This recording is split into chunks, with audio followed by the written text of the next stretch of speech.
Yep, record on this computer. And now we're going to go live. Okay, we're recording. Stop live stream. Oh, shit, we are. Stop live stream. Okay. Maybe we're already live, darling. Recording. No, I don't think we were. I don't think we were, but we could have been. Who knows? Right, we're going again. We're going again. Rightio. Okay, share on page you manage. I'm glad it's not me doing that. Yes, I'm glad Deanna's being the technological queen.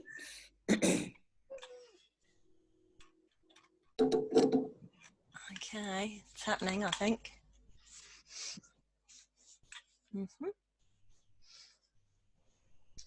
Fetching video stream. Here we go. Rightio. Yep. All right, we are going live. Oh, hang on. Add a title. Rightio. Title: Voices of the Future. Voices of the Future. Now, have you tagged us in this?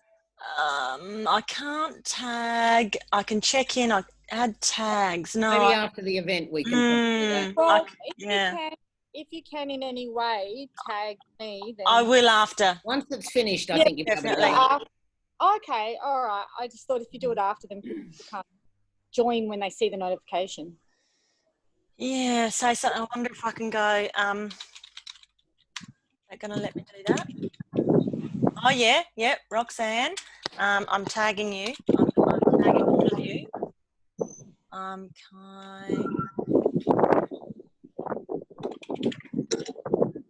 Yep. And you can tagging the collective. And is it Mukari? Is that how you say the second part of your name? Mukari. Mukari. So glad I checked. Mukari. Right. Okay. I think we're already live.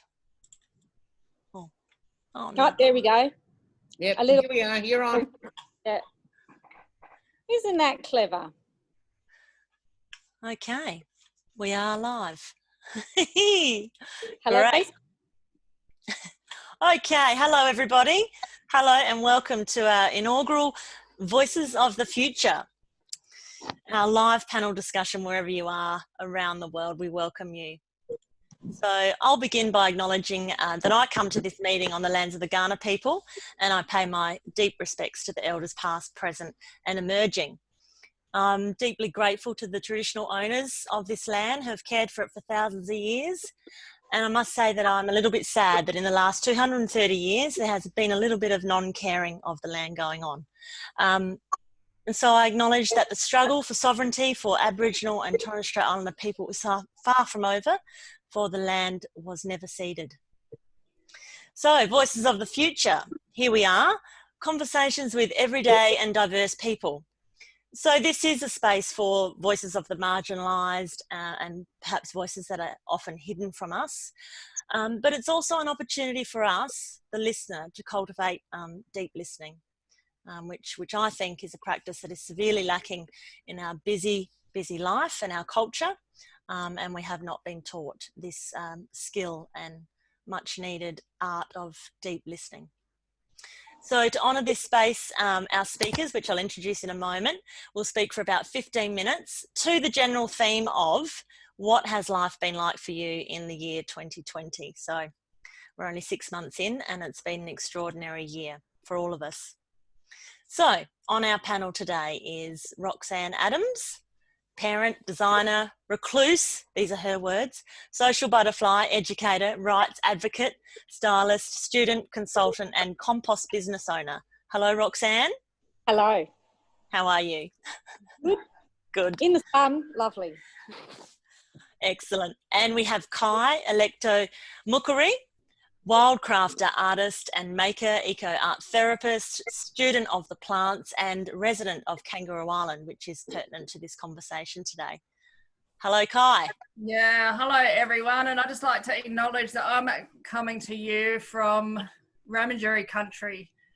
Old name of Kangaroo Island is Carter, which means stairway to star heaven. And I love to acknowledge the ancients here and all the forces in this place that make it a pretty powerful and activating kind of place in need of a lot of care, as in many places. Yeah, thanks for inviting and creating. Excellent. Oops, sorry, that was a bit of technical, glitch there. Sorry, Kai. Great, you still there? Yep, I'm still here. Lovely, lovely. And we have the beautiful Prue Blackmore, psychotherapist, transpersonal art therapist, and counsellor, shamanic healer, writer extraordinaire, mother and grandmother. And I really want to say the Stay Zen master. I hope you don't mind me calling you that, Prue. Thank you for being here. Hello. Hi, lovely ones. It's so good to be a part of this. And I would just like to thank you, Deanna, for getting all this up and rolling. You have created this. We are in the luxurious position of being able to come to it through your good care and good management. And I loved the acknowledgement of the traditional owners of this land. I had a rare experience just 3 days ago at my grandson's kindergarten, where they installed flagpoles to raise the Aboriginal flag, and we had some beautiful Gauna elders there to speak and of the tales of the land and the symbology of the colours of the flag. And I was moved to tears on several occasions, as was everyone witnessing this. You know, now is the time that we acknowledge and recognise and be prepared to listen to and learn from the only living culture on earth that has lived through several ice ages and climactic madnesses. So it is an honour to be here with all three of you, moving forward, learning to listen to the voices of the future that we are going to need to hear if we are going to flourish in the times that are coming. So thank you, and it's lovely to be here. Thank you. Okay, so as the moderator, I'll keep an eye on the comments and questions if you have any. Hopefully we'll have some time at the end to get to those. But as I said, this is about cultivating deep listening. So the order will be Roxane, Kai and Prue. So we'll be chatting for about an hour. So Roxane Adams, it's over to you. So I would like to begin also by acknowledging that I am on Kaurna country, and Kaurna country is what enables me to exist. And I would like to acknowledge Kaurna people and the struggles that they've been through since my people came. And, you know, hope that, you know, we can make amends, because we need to. And, yeah, so this country is amazing. Yeah, so I'm on Kaurna country, and I pay my respects to the elders past, present and future. So my name's Roxane. My dad was born in England. My mum, I call her a Bitzer Australian. You know, who knows where she's from. She does have Italian heritage, a little bit along the way there. So that's who I am in relation to being here on Kaurna country. I was born in Australia, and for people who don't live in Australia, I thought I might just mention why we do a land acknowledgement. And so, you know, it's different wherever you go in Australia, many nations, Aboriginal nations. So for me, I do it because you know, I don't exist without this country. And I certainly didn't exist before it. And I'm certainly not more important than it. But also politically, foundations of anything are important. And my foundation here in Australia as an Anglo-Australian is warped and unsettled at the moment in 2020. So on the one hand, my people have been welcomed and repeatedly welcomed to share this land and its future, at least in, recent decades.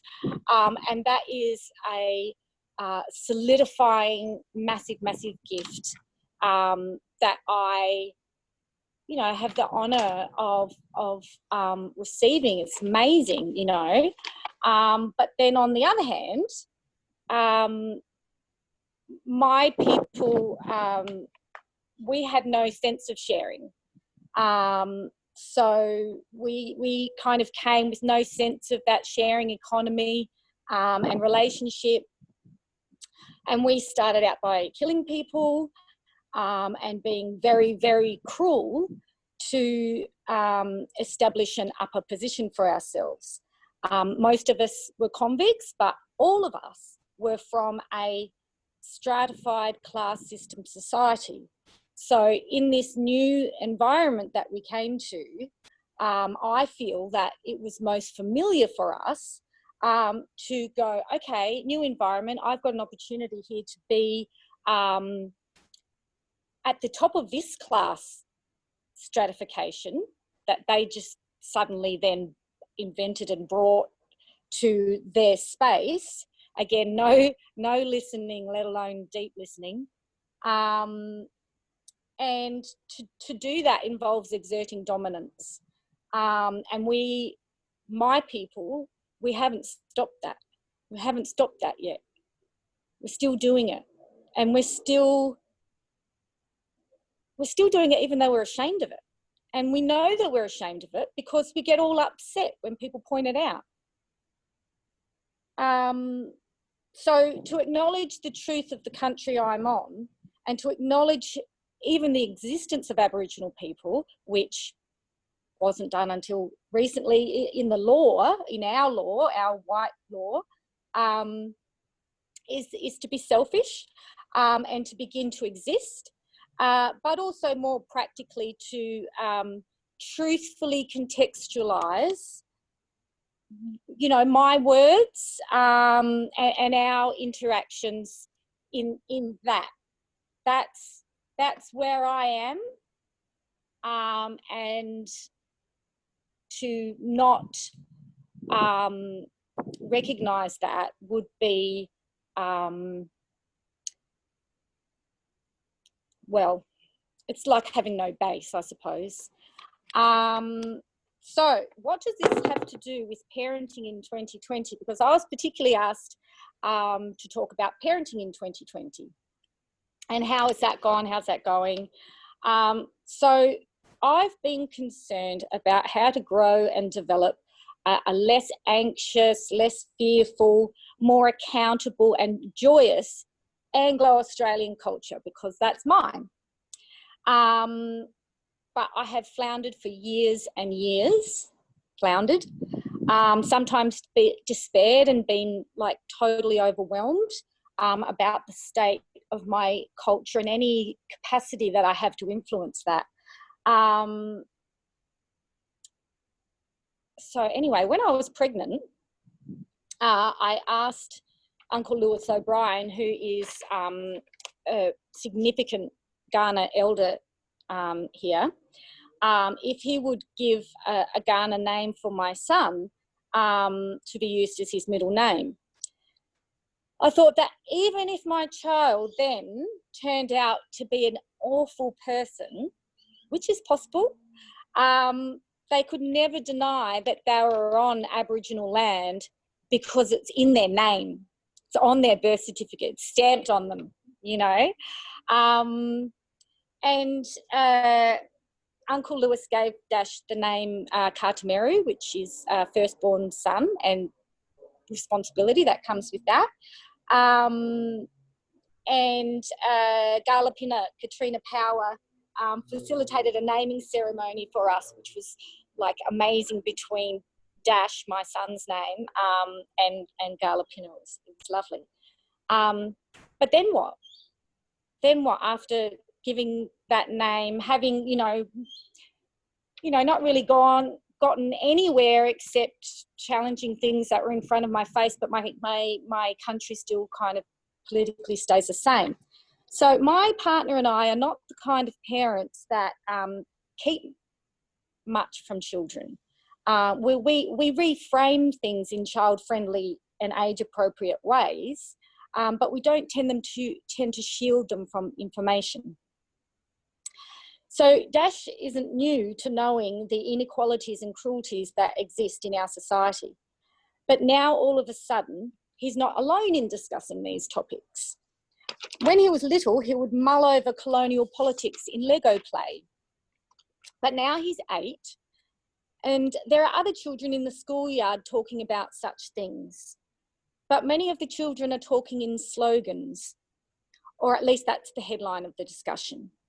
And why wouldn't all lives matter be an appropriate thing for a child to agree with?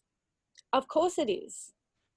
The confusion of Black Lives Matter versus All Lives Matter versus the other embarrassing voices that, try to get a Guernsey in other people's trauma. The confusion of this seemingly divisive and argumentative conflict is real for kids in the playground. But the Black Lives Matter movement is not a divisive tool. It is the missing element in All Lives Matter. The movement is forced to be a resistance voice because the All Lives Matter reality has repeatedly cruelly kicked and beaten and suffocated and raped Black lives out of the All Lives Matter reality. The reason I'm telling this story is because the voice of Black resistance is starting to be heard in many parts of the world at the moment in 2020. So it's something that we share as parents, because I was cognizant, that it's not just people in Australia that are going to be listening.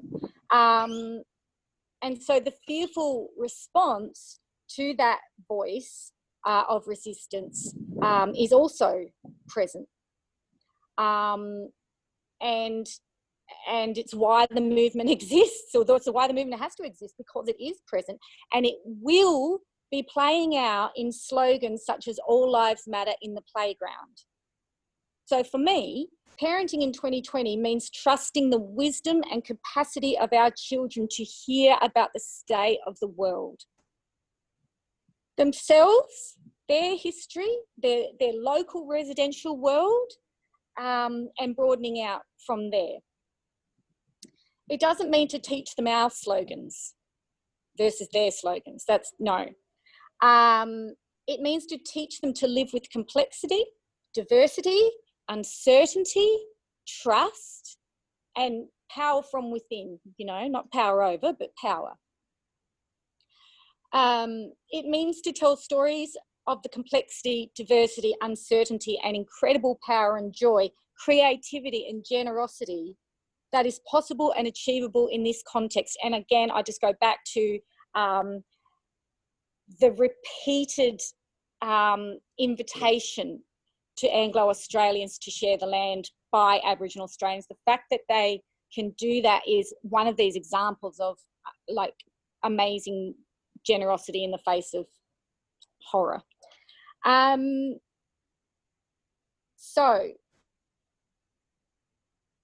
So I'm saying that those things are achievable in this context of 2020, and that this context is not an enemy. We don't, in fact, want this context of complexity to go away. For my people, in my opinion, we just need to address our fear of the world state and our fear of being, personally for my people, our fear of being culturally poor. In days gone by, and still for many people today, talking with children about complex subjects, emotional subjects, contested subjects would be an inappropriate thing to do. But in 2020, this is where I think parenting needs to go. I'll give one more example of complex conversations that I think we need to get comfortable with and move on to my last point. We have been given increasing permission and even direction to speak with our children about healthy relationships and sexual development. I think that's a good thing, and I think we need to grow further in this area. Clearly, children live in a world seemingly saturated with people seeking to exploit them sexually with or without their knowledge. We are also saturated with sexualized content, which is not necessarily a problem in and of itself, but without critical reflection, this turns into a thin truth state for new generations. This is how we do things. This is what we're interested in. This is what we value. Otherwise, why else would it be everywhere? So some parents respond to this context, this sexualized, particular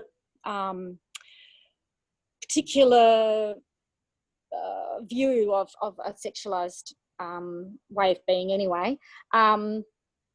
They respond with vigilance in terms of conscientising their children to nudity and that it is problematic or risky.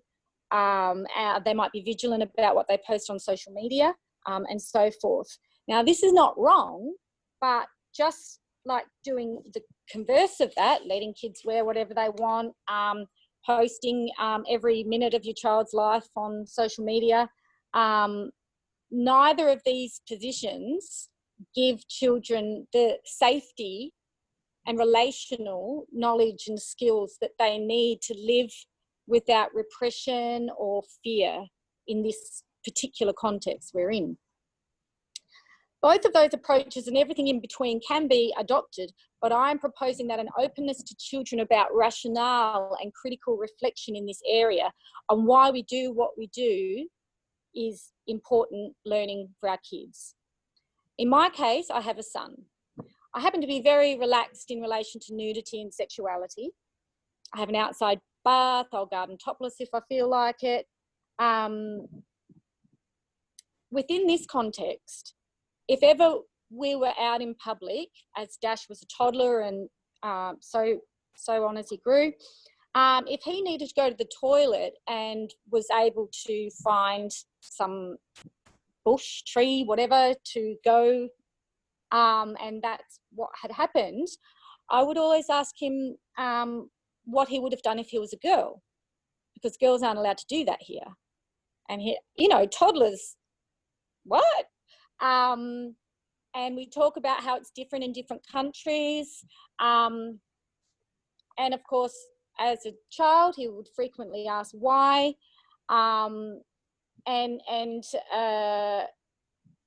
It's fascinating to kids. Just like if he asked me if he could take his top off because it's too hot or whatever, I'll say, sure.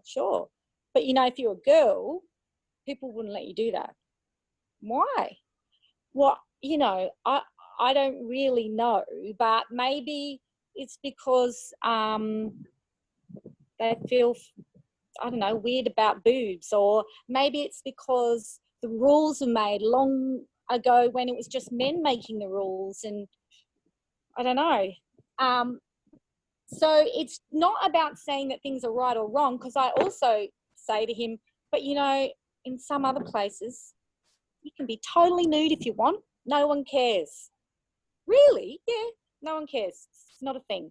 So it's not about saying what the right position is. I'm just offering that, I think, critical reflection with kids around relating and sexuality and bodies and stuff is an important thing in this 2020 context. So my last point relates to parenting in a context where we have been given the opportunity to pause and evaluate. When I learned about coronavirus and I learned that China had closed its borders, I pulled Dash out of school a full week before our government here in this state gave us permission to optionally pull the kids out. And that was before they asked us if we could take our children out if we were able to. So it was very early in the piece. And for me, I did that because I thought countries don't close their borders very often. When have I heard about that in any generation? You know, if anything is ever going to tell me to take something seriously, I think it's that. And then, of course, if I turned out to be wrong, like, obviously I needed to consider that because I had a lot of eyes on me doing something I wasn't allowed to do. And I thought, who cares if I'm wrong? You know, like, well, then I'll just be wrong. And so what happened was other parents, when I did that, kind of started to relate sort of apologetically towards me, like, you know, or, you know, I'm kind of like, I'm sorry that I'm not taking my child out now, which is not at all anything that I needed. I have chronic fatigue, but at the time it wasn't very well managed. And that was in my context that I just had to deal with. I couldn't have it get any worse. And, you know, they really related to me as if, not angrily, but kind of nervously, as if I might be judging them. And I can totally understand that, because that's what happens to parents, you know, they get judged all the time. Deanna, how am I going for time? Yeah? Okay. Like, this is a fundamental, judging is a fundamental way of relating to parents in 2020. So, and social media amplifies that. But anyway, it can also do lovely things like this. In the end, we all ended up at home with our kids, and we did care about how each other were, other parents were experiencing things. But again, I believe because of the not complex, judgmental ways we have of viewing parents, I found a lot of families were just putting their heads down and just trying to survive, just try and get through. And why would it be like needing to survive? So I believe the situation of spending constant time together with ill-prepared resources to do so, and few opportunities to relieve yourself of that close contact, particularly if you're a single parent, amplified what was already there for parents. So it's different for every family. So where I live right now, I had reprieve from that. I had just finished building an amazing house that's bigger than what we needed, because we imagine other people will come. But right at that point in time, 3 people locked up in a 5-bedroom house, locked up, you know, beautiful big yard that we've cultivated. The birds started to come even more because the planes stopped. I had had some time to move past the loss of my brother, much more than I had. So I was, you know, sort of just starting to emerge. And so for us, what it amplified, it was like a really, really nice holiday. So that I'm giving you that context because I know that's a pretty rare one, and you know, we just were constantly amazed and grateful at our situation. At the time, though, I was pressured for time, as I so often am. At that time, it was because chronic fatigue was taking lots and lots of hours. But I realised very quickly that I needed to surrender to the situation because Dash had to be attended to. Not just because that was appropriate or that's what the education department thought or whatever, but because children will demand recognition if they're not given it. So, and that's a much more annoying way of having to provide it. So I knew it would be worse for me if I didn't get my head around this. And I prioritised having something for us all to do. Now, mind you, I didn't have to stop my study. My partner didn't have to stop his job. Because we were we were prepared in advance. You know, I did see this coming. I got my webcam on sale. Other people, it was sold out for, you know. We knew what resources we wanted to keep ourselves. We bought a drum kit. You know, so this is not what people generally had. And so this is why I really understand where a lot of people have found themselves as parents and are still there, because obviously so many people are still in the situation, whereas I'm not. Our children have gone back to school here in South Australia, but so many children around the world are, and families in this situation. So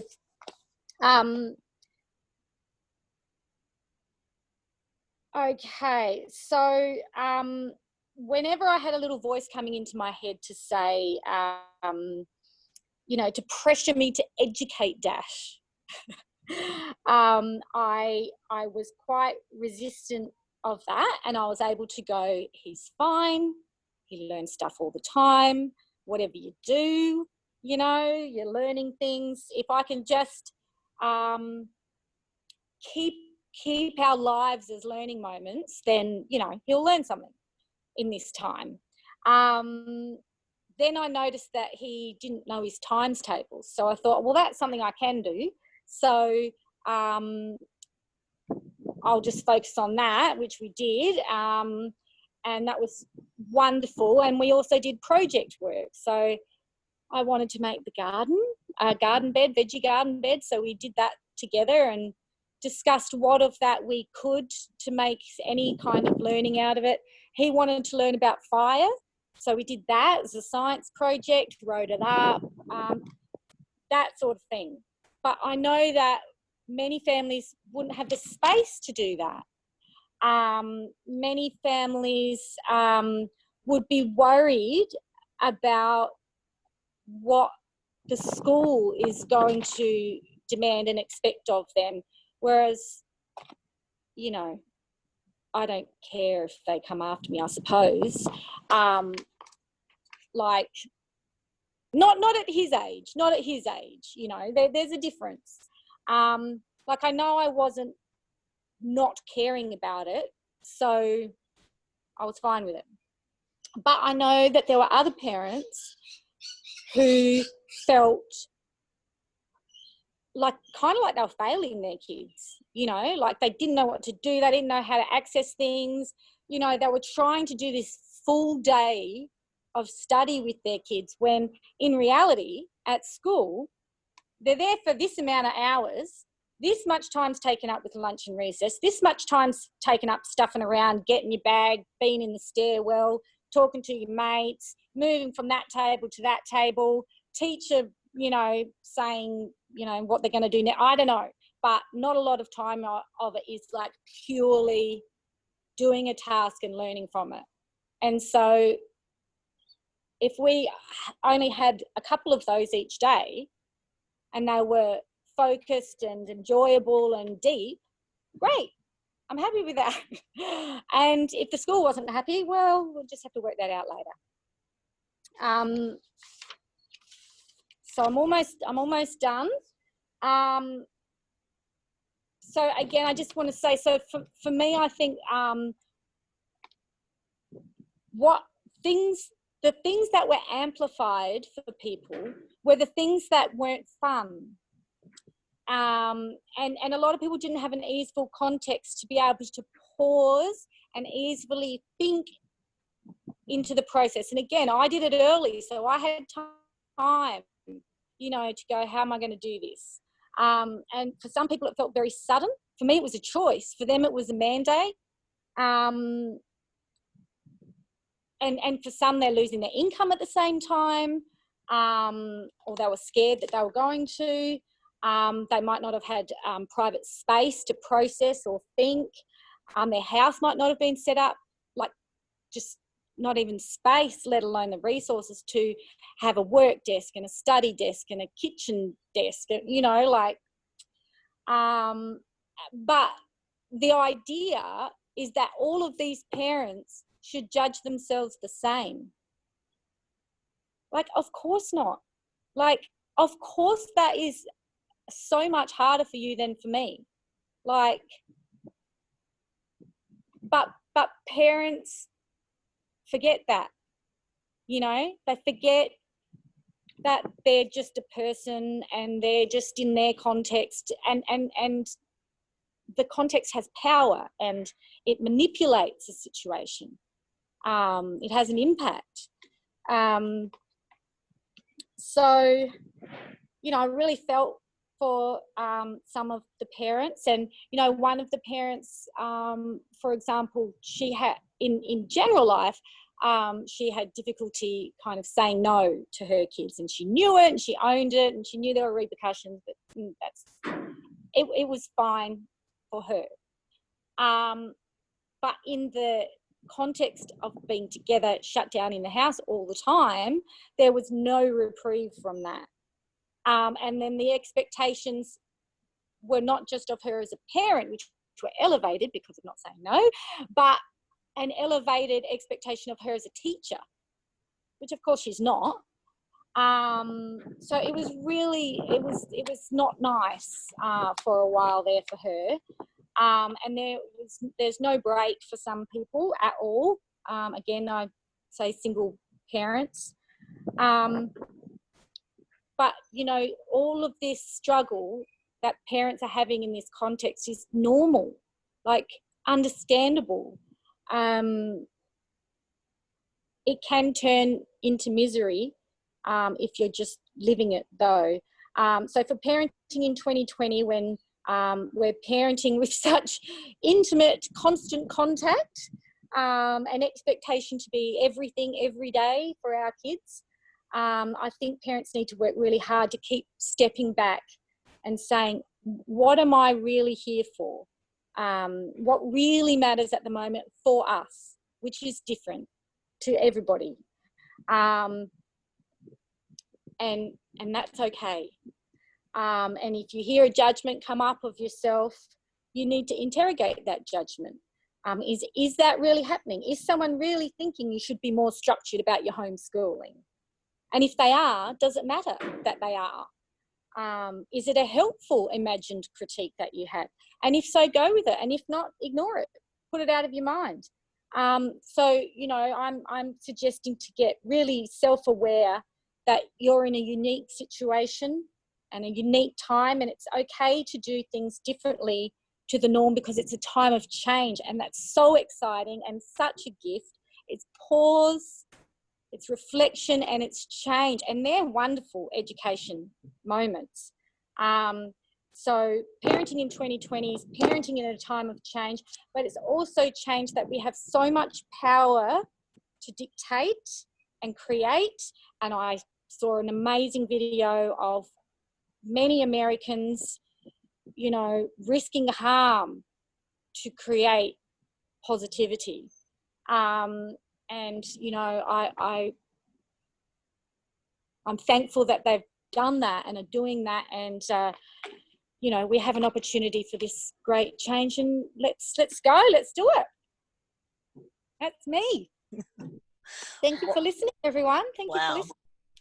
That was wonderful, Roxane. Thank you for kicking off our very first Voices of the Future. Would Kai and Prue, would you like to respond to? When I get my opportunity at the end, just to draw the threads together, I've made some notes as you've spoken, Roxane. You've spoken beautifully and powerfully and very honestly about the things that actually matter. And they're things that resonate in my heart very powerfully. And you are coming from the heart and the innate knowledge that families know best. They really genuinely do. When they're coming from their heart, they know your child is with you for a reason. And you know best for that child when you're coming from your heart. And often parents get caught in the head and what we should be doing and how we should be behaving. But when you're coming from the heart, it will never lead you astray, and it will guide your child perfectly. And thank you for your beautiful words, Roxane. I really enjoyed that. Thank you, sweetie. And we have a comment from Sophie, someone that's listening. She said she really appreciates the conversation about children and parenting.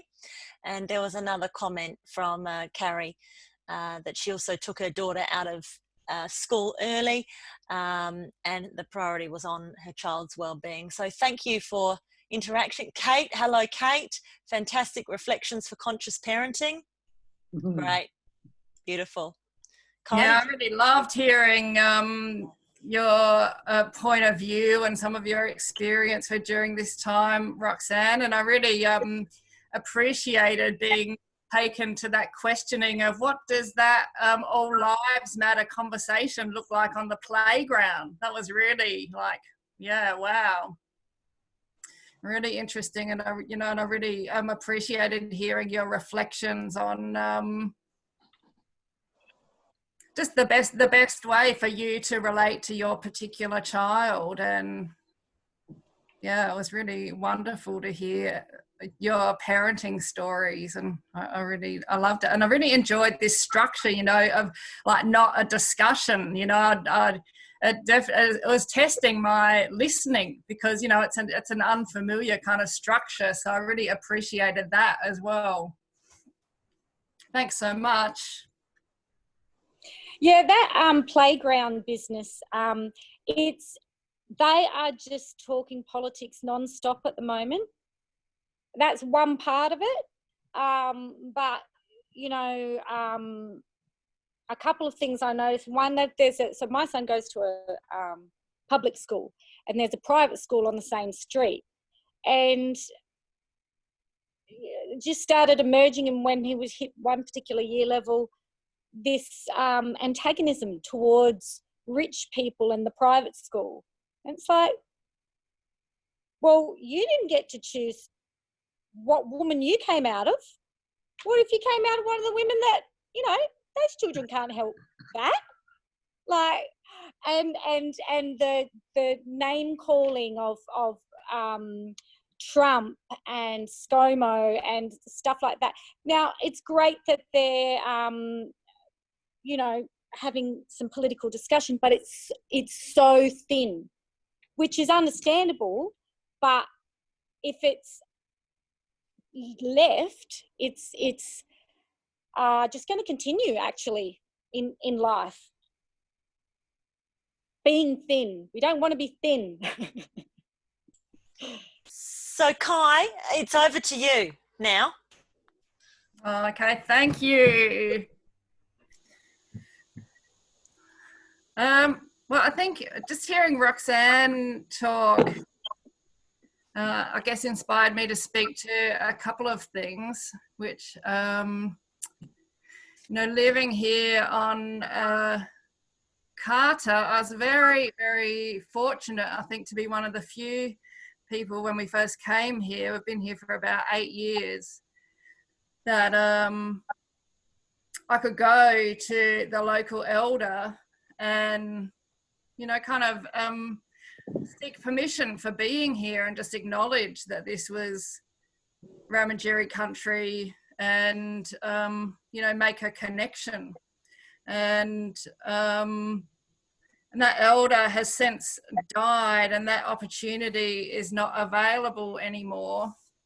And I got to, experience with that elder the feeling of like, a library dying, because, they were one of the last accessible people. I'm not saying, I hope I'm sure there's other people out there, but they're just not quite that accessible, who know the stories in the land and have the ability to, because, those old stories are based in the country, and they live in places. They're not mental constructs. And so that was, a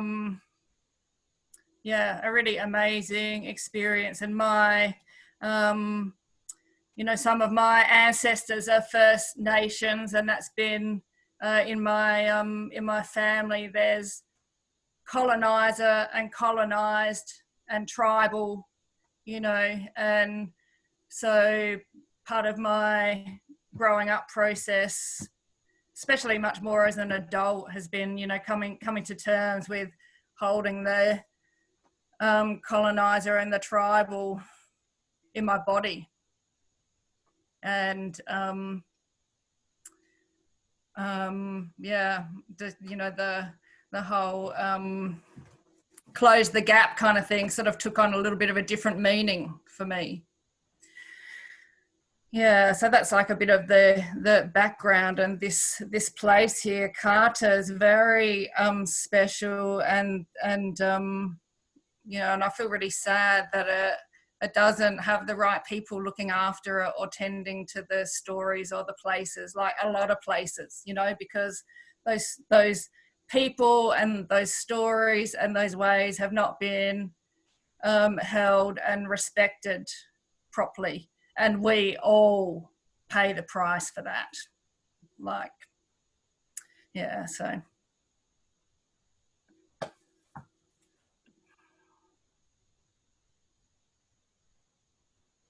So just having a little moment to consider all those past, present, and future weavings and connections. And that old elder, he used to talk a lot about Wiradjuri, which means black fella, white fella dreaming together. And he talked a lot about, you know, how we've always walked together and worked together, which, you know, I think I really appreciated his kind of perspective, because it made me aware of, you know, the colonial stories are very one-sided, and you know the history is you know, has been passed down to us as a single story, so there's a lot missing there. So part of my endeavor with this place, and just to bring it back to like this year and this time, this kind of kicked off for me like last October when the bushfires started in New South Wales.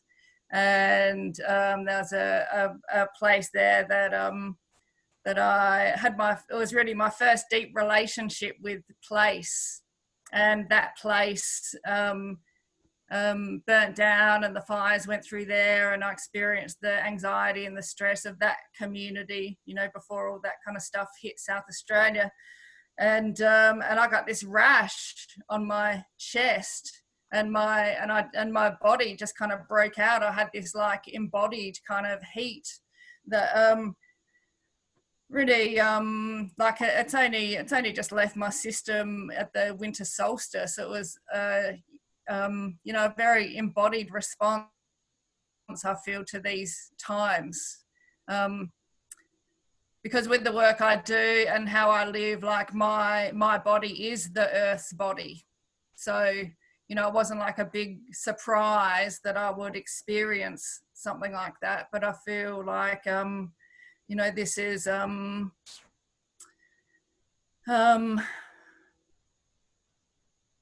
guess, a view and a consciousness that is shifting at the moment. That you know, one of the things that needs to happen, and is kind of being forced to happen, is that we need to remember ourselves as nature.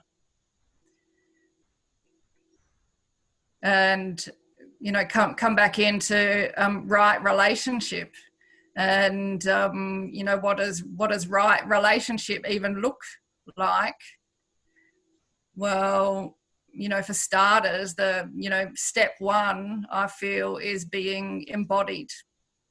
That, you know, we come from a culture that is very head on stick. You know, the intellect, the rational is what is valued. Our education involves, you know, even preschool, our education and conditioning involves dismissing your own experience. So our culture does not encourage or allow us to recognize our bodies as places, you know, as the anchor place of our wisdom, the birthplace of our wisdom. You know, we're really a bit clueless in how to nurture that, I feel. So right relationship, you know, what does that embodiment kind of look like? And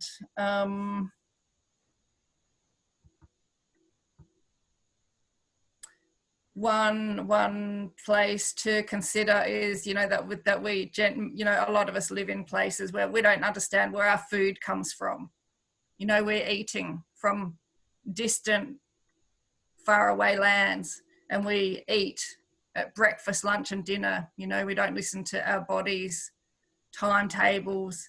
You know, and this is colonization, this is industrialization, these are generations. You know, this is our inheritance. Our disconnection is like our inheritance. So, you know, there's a lot to kind of work with there.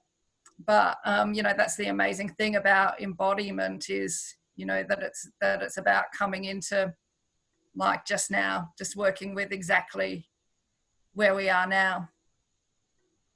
No special effects required. Just the, you know, the beating of the blood, the breath, the sensations, the weather, you know.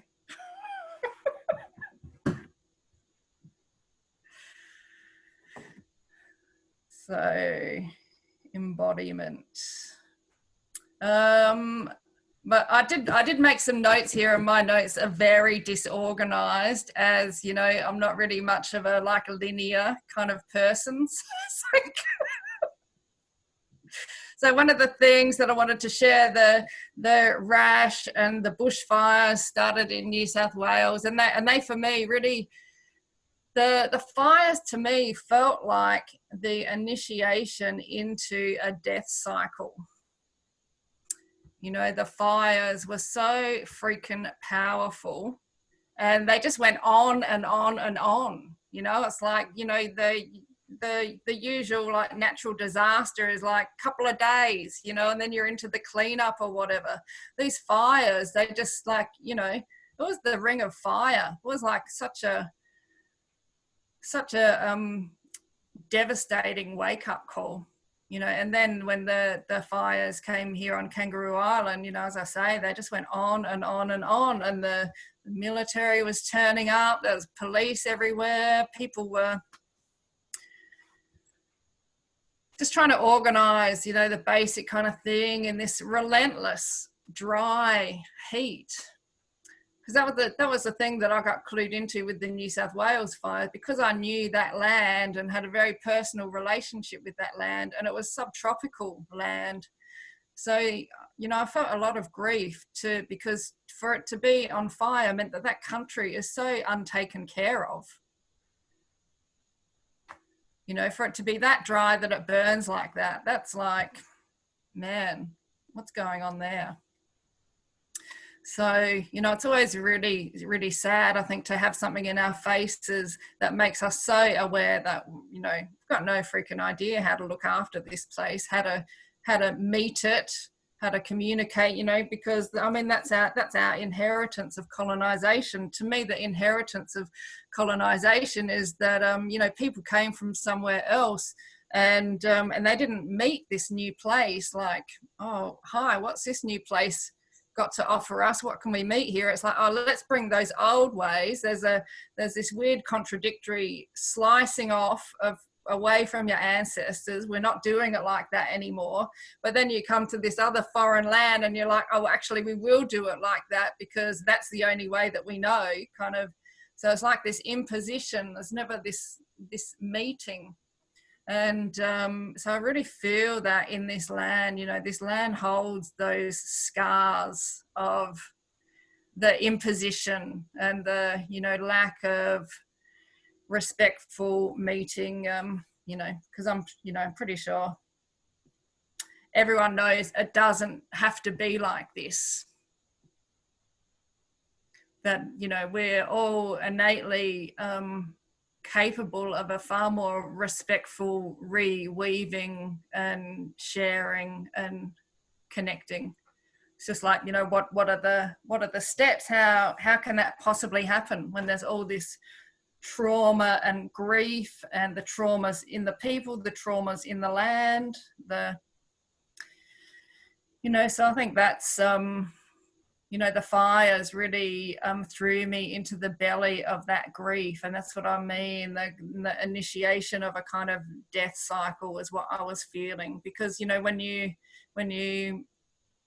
begin a death cycle, you know, one of the big questions is, what is really important here? You know, what have I done with my life? Is this how I want to die, kind of thing? You know, I think it's good to hold those things in consciousness. And for me, responding to that question was, you know, I really want to go deeper into my plant work, because for years I've been in the slow training, or I guess, you know, being initiated by the plants and the earth back into my sensory intelligence, back into like a kind of embodiment that I could not conceptualize of before it actually happened. And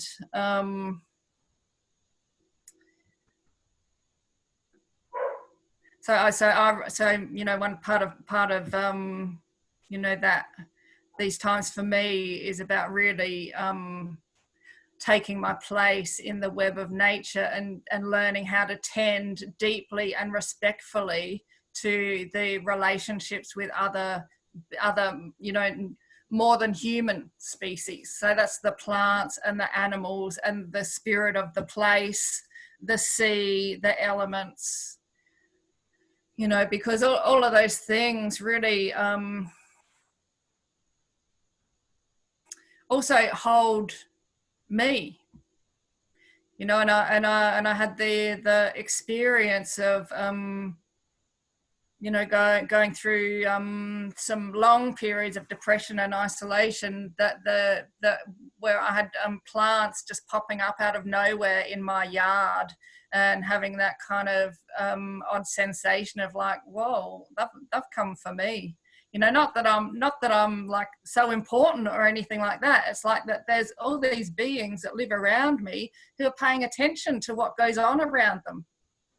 You know, not like nothing special with me. It's just that I live in this caring environment of these other species who are like looking out for whoever they're sharing space with. I'm just like, whoa, I could really learn a lot from that. So that was very, very moving for me, and you know, really made me want to go deeper into the what the earth has to teach us, what the ecosystems we have to teach us, and you know, what my backyard has to teach me. I don't have to go very far to you know, access fascinating, deeply caring, connective kind of things.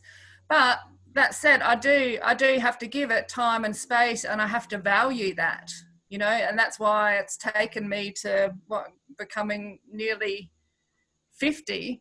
So, you know, it's taken me a lot of years of like slow deconditioning to actually be able to give value to that. And, you know, that I think is incredibly important in generating those relationships with the more than humans.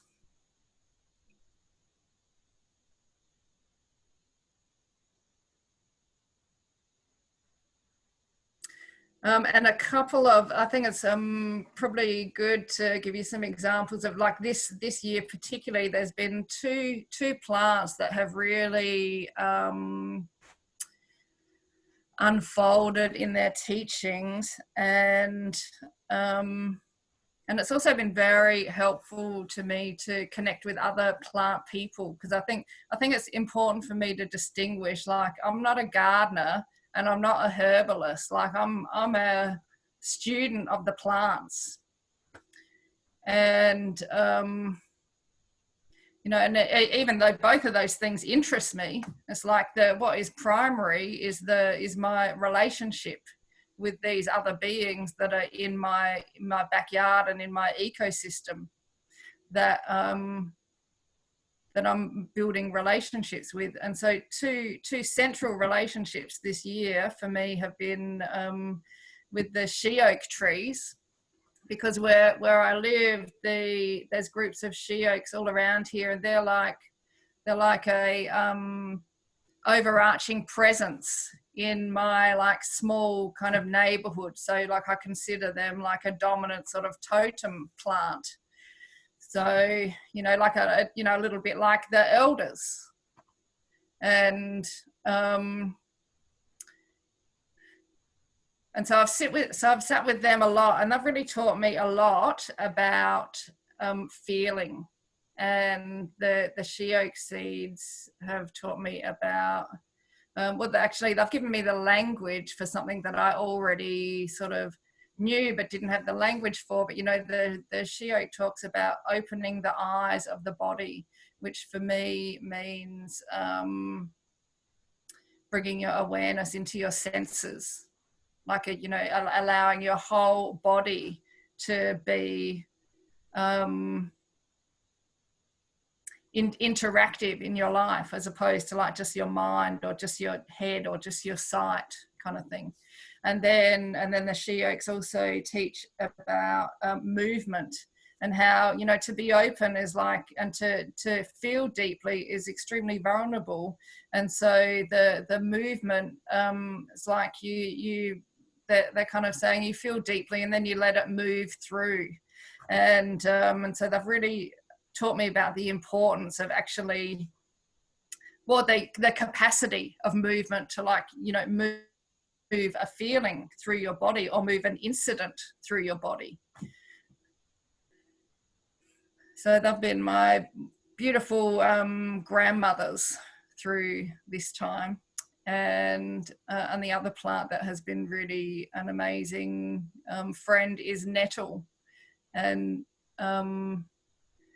nettle, you know, has a lot of, like, you know, herbal properties or whatever. But for me, nettle is like a plant friend that really helps with that essentializing, you know, helping to understand or support, you know, what is really important, what makes you stronger, what gives you strength. And I love the sting of the nettle, you know, because you've got to, if you want the goodness, you've got to be prepared to endure a little bit of irritation, or some people find them painful. But yeah, you know, so I just wanted to, it's hard to actually put into language, but I just wanted to share a little bit about the relationships with the plants in that web of life kind of context. You know, our dominant kind of view is like, oh, here's a plant, what is it good for? Kind of, you know, and that's, I don't know, that's okay, but you miss a lot. You miss a lot. You know, these are these incredible beings that have a lot to offer us, a lot of wisdom, and one of the ways of accessing the wisdom is just by sitting with them and seeing how they are in their environment. You know, what grows around them, what's their season, what's their leaf shape, what conditions do they flower under, how deep does their root go. You know, they're just being able to allow them to speak to you in that sensory kind of way. And in the plant world, you know, the felt sense becomes one of the most valued points of connection. You know, I think we talk about intuition or that kind of thing as if, you know, like, oh, that's a nice idea. But when you go into plant world and when you start to value building those relationships, the felt sense becomes the interface. You know, that's the meeting point. So in that kind of way, I feel like the plants, and particularly the weeds, start deconditioning us.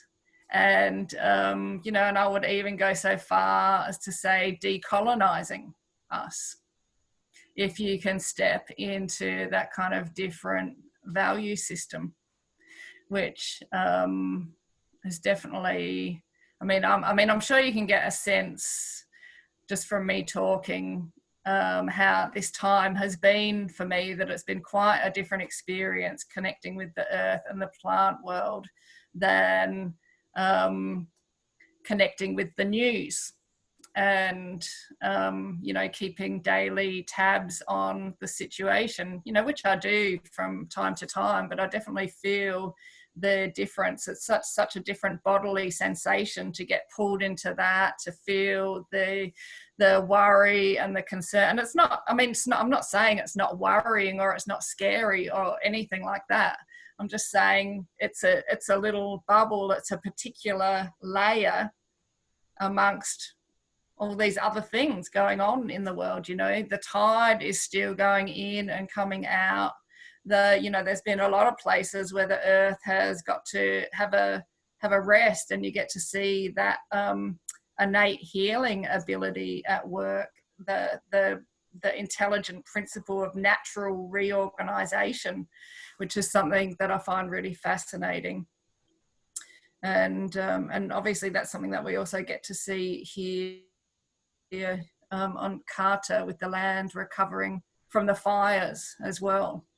It's like we've been really fortunate, I think, to have a wet winter, and to see a lot of immediate kind of green growth and that sort of recovery mechanism kick in immediately. Let me just have a little look here.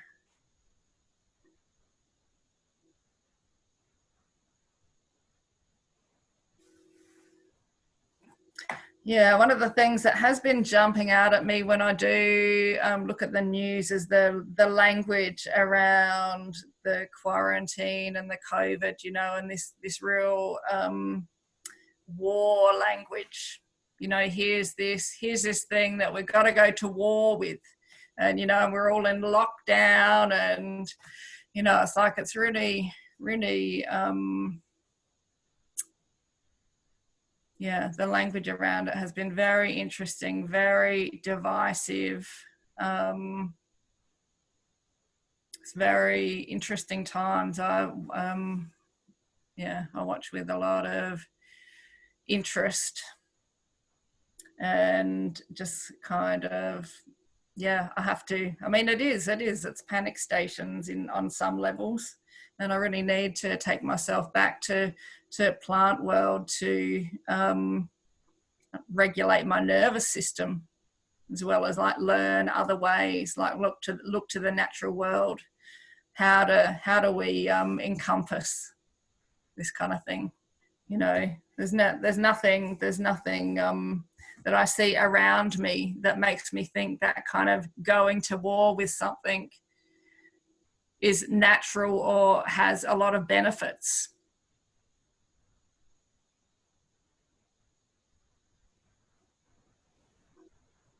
Yeah, so I think they're the main important things that I want to say and share. So thanks so much for the opportunity to do so. Oh, thank you. You received lots of comments during your talk. Tammy said, listening to the plant vibrations. Mary's hoping that we are recording it because she keeps dropping out. Tammy says, totally agree, too arrogant to listen. And Sophie, yes, totally agree, the language is a warning. So we've got quite a few people tuning in. Yeah, nice. Yes. Thank you. Yeah, it was wonderful, Kai. Yeah. For me, the most poignant thing, or the thing that resonated with me the most or stood out, was the initiation into the death cycle. And yes, it's fascinating that Australia had the fires as the lead-in to COVID into this year. It's just not, there's no accidents, are there? No. So look, I'm mindful of the time. I'm not going to talk too much. Prue, it is over to you, darling. Okay, so thank you also, Kai. That was profoundly beautiful, sweetie, and spoke very much to my shamanic energies. And I will reflect on that as we wind up. And it's true, like listening to both you and Roxane moved me in so many ways. And the listening is such a powerful thing. We live in such a false reality. At the end of an age, you know, the Piscean age is ending in January, the Aquarian age births in December. This is the collapse of the old. And this patriarchal, hierarchical, trickle-down control system has brought the world to the pain that we witness now for its people, its animals, its environment. You know, nothing is reconciled, nothing is resolved, nothing. And until we are prepared to hear each other and listen to each other, nothing can be. In Australia, it's particularly difficult for our First Nation people, who are the longest living culture on the planet, because due to that brutality, there are very few of them left. You know, there were 3.5 million when white man arrived. There are less than 1 million now, and they are disenfranchised. But they are in a population of 25 million, so they don't get to express in the way that, say, African Americans do. And the reason that only changed, at least in name, in South Africa is because it was 125 million to 5 million. But here, we can still pretend that it doesn't happen. And it is still being pretended that it didn't happen, you know. I mean, last month in Western Australia, 3 more Aboriginal people died in custody. And yet we're not allowed to protest about that, you know.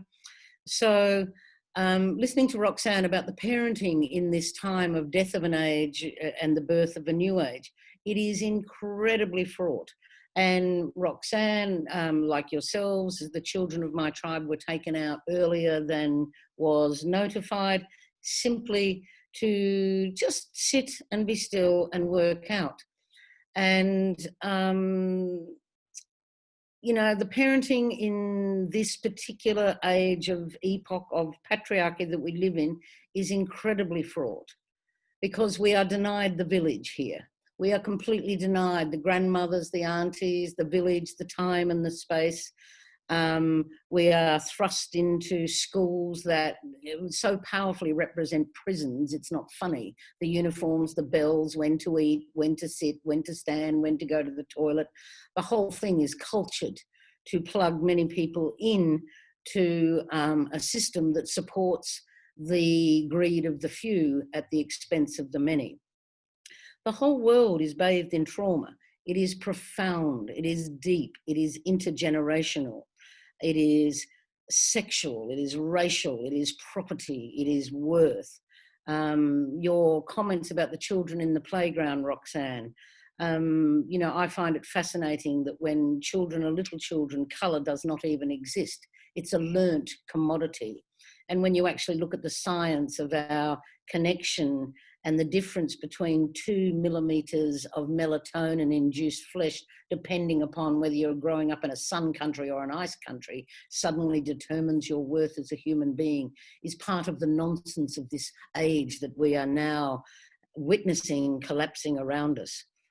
Children are incredibly powerful, and each generation that comes in is so much more awake than the generation that went before, because at the moment of conception, it grabs all of its mother's bloodline knowledge, all of its father's bloodline knowledge, and then carries it forward.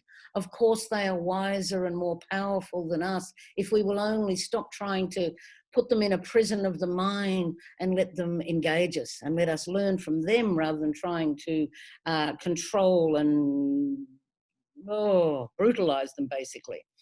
And there are so many things, as you were saying, Roxane, there are things coming in now where there's a greater voice being heard. I was looking at a fabulous book, and I've actually ordered it, on a children's book about racism, how to talk to kids about racism, by Jalomi Memory. And I just love that this information is out there now. So the thing about schools and why they operate the way they do and why it needs to change and why it is changing, and it's interesting about this lockdown, suddenly we got our children back, didn't we? Suddenly we got them back into the heart space, the living space, and some were better equipped than others to manage this depending upon your own evolution and how frightened you are as a human being. You know, so much fear has been drummed into us about this, and the fear is going to make us a lot sicker than anything that this balancing act of nature that is being offered to us. I mean, nature will out all the time. And irrespective of whether this thing escaped from a lab or not, who cares? It matters not. Nature is restoring balance in this. The political system of which we are a part is simply attempting to manipulate it to continue its own nefarious activities, let's be honest. And however, this coming out of the system and coming home actually has given us permission and an opportunity to sit and figure out what matters. And we're beginning to understand that, you know, we can feel things. What matters isn't these things that we are taught to occupy our mind. The inconsequential gift of this is that we're actually spending time with people that we've brought into the world. We're spending time with people that we decided to share a life with or a partnership with. And we're getting to know each other again if we're lucky, or we're beginning to understand why we need to separate if we need to do, because maybe we shouldn't have been there in the first place. Although I agree with Deanna, everything is perfect. You know, but the whole thing of taking your children out of school and trusting, what do they need to learn? I mean, I love that comment from the Pediatric Mental Health Association in America when the lockdown first came, and it said, stop trying to educate your children. You're not teachers in a mad system that tries to educate your children to exist in a mad world. Play with them, read with them, talk to them, read to them, spend time with them, have conversations with them, build blanket forts with them, go and get muddy with them. Do that. Don't try and teach them anything. Why not start learning from them? Because if you do take time to listen to a child, oh my God, it's mind-blowing, the simple, honest beauty that they offer all of us. These are the next generation. Every generation is more advanced. I mean, this whole business of COVID and the collapse of the world and their desperate attempts to hang on to it, whatever their nefarious motives are, has shown how powerfully broken the system is. It's shown us very powerfully who holds up the sky. Who are the essential workers? And quite frankly, I haven't seen a politician or a banker or a CEO of a stockbroker firm doing anything that I've found particularly useful at the moment. But I have seen nurses and mothers and cleaners and retail workers and drivers and everybody else who actually matters, okay? And who feeds off that? This is a wonderful gift. It is shattering. It is frightening. It is shaking the tree, the dead wood out of the tree. It's unhousing us all, but it is oh so powerful. Trust that each family matters unto itself and the community of which it is a part. Each parent knows best from the heart. This child came to join you. Trust your own instincts about what matters. Other people's need to judge you or control you, it's all about their fears. And there are many people who are so lost in their little devices and their mental worlds that they have lost, you know, they just need that social approval so desperately, but their judgments are about them, not you. And it's nothing to do with your reality unless you give your power to it, so don't. How do we learn from our First Nation people? When we come from a world where everything is broken down into tiny, separate realities, increasingly small to try and understand the whole, dear God, it's insane. And we're trying to learn from that reality from a world of people who are living embodiments of the whole experience of the land upon which they are a part. So we, from our shattering, breaking down into ever smaller pieces, how do we, from that place, move into a language and an understanding of a people to whom the land is a living part of their own reality? From a history that excludes every story but the one that writes the story, and in the writing of that story hides the very traumatic brutality of all those stories that they're excluding. It's a huge challenge for us all. It really is. And learning to listen to voices who've not been listened to for a long time matters so much now in the world that we're going to build. Listening to you, Kai, the fires, I agree with you wholeheartedly, sweetie. The fires, so harsh, but absolutely cleansing, showing the bones to all of us of what is actually wrong in the laid down poison that has been put on this country by a language, a people, a mindset that never understood reality. You know, we came here with our 4 seasons, our cloven-footed animals, our righteous whiteness, and we didn't see the 8 seasons. I mean, I remember many years ago learning about the word Parramatta, for example, you know. Parramatta in the First Nations language around Sydney, for which that river is named after, Parramatta is the name of a season. And Parramatta is their word for eels coming up the river to spawn. And so it's Parramatta time. The eels are coming. It's one of 6-week blocks of seasons that describe the land in which we live, you know? But we've got summer, winter, spring, and what have you, for God's sake. So there's so much that we have to learn. And I agree that the fires, as harsh as they were and as terrible as they were, it felt like a cleansing to me, a burning away of the toxic poison that's been overloaded, showing the bare bones of everything that is wrong with our system. We do not inhabit our body. We do not inhabit our land. We exist in this sanitized, distracted world designed, as I said, to feed the needs of the few at the cost of the many. Time is not linear. We are trained to believe it is, you know, yesterday, today, tomorrow. Only our minds try and make it linear, and that's the program that we are given. The imposition of will over truth, you know.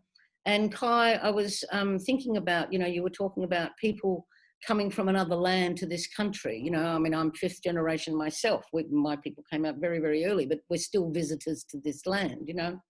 But people who leave their homeland, they come out and they're so frightened of the loss. And many came as convicts here in South Australia. Most of them were second-born sons who were never going to get anything from the way the patriarchy worked. And so they left that land, but they were afraid of losing that land. So they imposed their will on this land to be like the land that they've left. Even though the land they've left has continued to evolve, this group has not. And so the country evolves, the people evolve, but this mental reality that we've got does not evolve, cannot evolve. And we see it reflected in one of the things that I love about the coronavirus reality is that it has shown completely just how broken our system is, how we only listen to very few voices, and those voices that we are still currently listening to are the voices that have created the pain in the first place. And we must open our hearts to the grief that this has created for all humanity, all suffering. The world is drowning in an ocean. So we must feel it. We must surrender to it. We must free ourselves from it. And then in love and in peace, only then can we move forward. Kai, you spoke so beautifully of the connection to nature, you know, which speaks to all of us all the time. If we only knew how to stop or remembered how to stop and listen. The great shamanic traditions are, nature speaks to us all the time. Be still, listen, it will guide us in every aspect of our being. Humanity as a species is kind of the pinnacle of nature. Nature aware of itself. You know, when awakened, I remember a very wise human saying to me once, when awakened, we could spend an entire lifetime crossing our lawns and never be bored because of everything that's there in the backyard to speak to us and teach us, okay? And until we remove our hat of belief that we are separate to nature and can control nature, we cannot awaken to the wisdom in our heart that we, the pinnacle of nature, are. Until we can remove that and come from the heart, then we are trapped in this place of fear and inadequacy and lack of trust. And we must allow nature and our body to teach us to be here now, fully embodied, denying nothing, being in love and open to everyone. And in that place, we can't just sit still in this, my loves. We must actually go out and engage these voices who have been denied for so long. And I can't thank you enough, Roxane and Kai, for sharing your stories here today. And for you again, Deanna, for arranging this. I mean, when I was at that beautiful flag raising ceremony at my grandson's kindergarten the other day, I met this gorgeous woman called Joan, an elder of the Gowner people, and her, I think it was a nephew, Carl, who played the didge on the day. We've exchanged numbers. I told her about this forum. She's very keen to bring her sister along and have conversations. We must listen to all voices. We must learn to understand what it is to be the same but different. We're all the same and we're all different and we're all precious and we all matter. And I can't thank you again for organising this, Deanna. And today is a great step forward in a new way of starting to engage nature, life, ourselves, our heart and each other. Thank you. Thank you. That is a beautiful summary. And look at the time. It's nearly 3:30. I just, again... We went a little over. No, I think I kind of thought we would go for an hour and a half, actually. But I've had lots of lovely comments again, and so lots of people are interacting and very grateful. Roz, wow, we'll need to go back and watch this. So wonderful. You will be able to do that, Roz. Thank you for tuning in.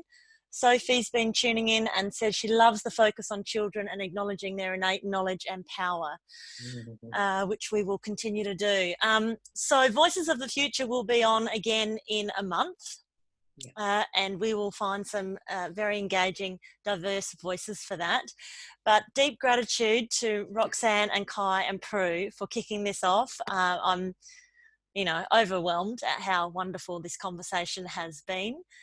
Thank you for sharing parts of yourself that you might not have never done online before. So kudos to you. you looked like you had done it a million times. And yeah, have a great night. Unless there's anything, does anyone want to say anything and reflect? Roxane, do you want to say? I know you wrote a few notes there. Unmute. I'm trying to unmute you. There we go. You're there. Yeah, yeah. I did write a lot of notes when Kai was talking, but I just feel like everything is connected. Which is seems like such a, but yeah, and so at first when I first started writing something, I wanted, okay, I'll share that. It's just so much. I'm just really looking forward to, I like to share my thoughts with Kai, and it's probably too much for right now. Well, you've got plenty of time. You can do that after this call, whenever you need to. We've got time. That's beautiful. I'd love to hear it sometime, Roxane. It's been a great conversation. I've really enjoyed it and really thank you so much, Deanna, for coming up with this structure. There's something really, really beautiful about that, just invites in a kind of train of thought and a different aspect to our usual kind of communication. So yeah, good on you, and thank you so much. And thank you so much, Prue and Roxane. It's been fabulous. It has been really good. Thank you guys. Thank you, everyone. Yeah, thank you. I'm going to build a fire tonight. I just had to tell you. I'm going to build a fire tonight. It's Imbog, darling. Yeah. It's Imbog. Yeah. Seriously. Anything you want to let go of, write it down and put it in the fire tonight. It's a beautiful night to do it, to welcome spring. I will do that for sure. Good. Thank you to everyone we had quite a few viewers. Thank you very much. Watch the replay. Send us your questions. Email us if you know someone that would like to speak at the next one. Great. Have a great evening, everybody. Bye-bye. Bye. Now, I think that we're stopping the live.